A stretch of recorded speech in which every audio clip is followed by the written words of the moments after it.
Hey everybody, this is Andy with Patterson Adjuster Training. In this video, I want to throw some encouragement your way. So 2023 was a pretty rough year for independents. There wasn't a lot of storm events that created a lot of claims. Now the storm events that did occur, a lot of those claims were being handled by the staff adjusters for the carriers, which doesn't leave a lot of leftover work for IAs. So you may be thinking, well gosh, I thought this was going to be a career that I could make six figures. I thought I would be able to quit my day job, go out there and switch careers and just hit the ground running. And for some people it works that way. So recently I've got some emails from folks who told me that they were looking at this as a career and they quit their first job thinking that they were going to be able to jump into this and get a deployment and then just do adjusting from that point forward. It didn't quite work out that way. Some of them had to go back to their prior employer and get their jobs back. If that happened to you, I'm sorry, I hate that for you, because adjusting is a really great career. 2023 was not kind to the independent adjuster. But I just want to encourage you, right now is the time to prepare yourself. You may say, well Andy, I've spent all this money and I prepared myself through the summer. I'm already ready. Well, if you don't keep honing those skills, you're going to lose them. So you may have passed level 2 weeks ago, but if you don't pick it up until March, you're going to lose a lot. You're going to regress quite a bit. So you need to get in there and practice writing estimates. Get into a room and practice scoping it. If you go to church, practice scoping a Sunday school room or the auditorium. Don't just scope a square or rectangular shaped room. Scope some rooms that'll challenge you a little bit. So if you are one of those people who have prepared and took the training, took the Xactimate stuff, and you were ready, waiting on a deployment, but you didn't get it, let me encourage you and challenge you to stay on top of your skills. Now, for folks who wanted to get into this, but they didn't put much time and effort into it for whatever reason, now is the time to prepare. Go find some good Xactimate training from an Xactimate certified trainer.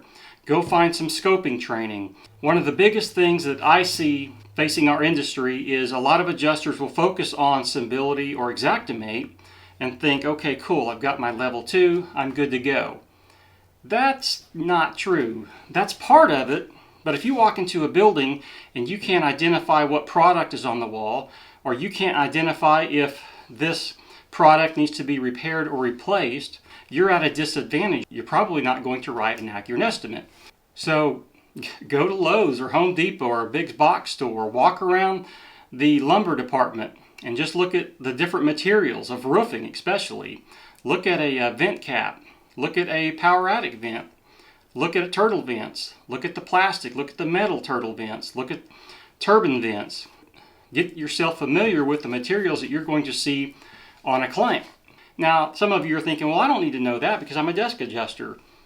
You absolutely need to know that, because if you get a bill or a supplement from a contractor and they're putting a bunch of stuff on there that you don't even know what it is, then that puts you at a real disadvantage. Plus, if anybody calls you out on it, you lose credibility. So make sure you're doing your homework now. And I know it's frustrating because you were hoping to get that deployment and it never came.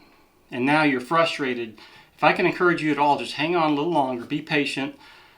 It will pay off. For the ones who want to make it in this industry, they can. Henry Ford once said, whether you think you can or you think you can't, either way you're right. The question you have to ask yourself is this my career? Is this where I want to eventually end up? Is adjusting what I want to do? And if the answer is yes, then invest in yourself by investing in some training now. That way, when you do get that deployment, you're setting yourself up for success. So if you're frustrated right now and you just want to walk away from it and not deal with it until the hail starts falling in February or March, and you're not going to do anything between now and then you're sabotaging your career. Don't do that to yourself. Just hang on a little longer, and between now and then, prepare. Because if you wait until February or March to start preparing, it's too late. When they call you with a deployment, if you take that deployment, you're probably going to wash out or you're going to get kicked off a storm.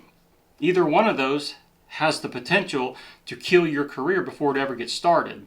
That first deployment is so important. You get your processes down, you get your time management down, you can write accurate estimates, then you can start building your speed.